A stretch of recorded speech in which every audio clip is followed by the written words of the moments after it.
Emakeeleõpetaja sosistas mulle vahetult enne riigieksamit. Nüüd kirjuta nii, et parandaja tõuseb lendu. Ma kindel ei ole, mis sai, aga see oleks ju uudistesse jõudnud, on ju? Esmakordselt maailmas inimene luges ja lendas.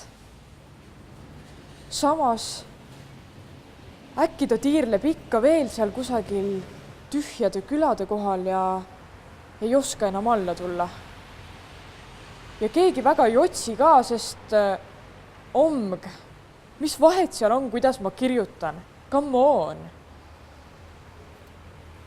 Aga minul on küll natukene piinlik kullapedagoog, et sa seal juba 4.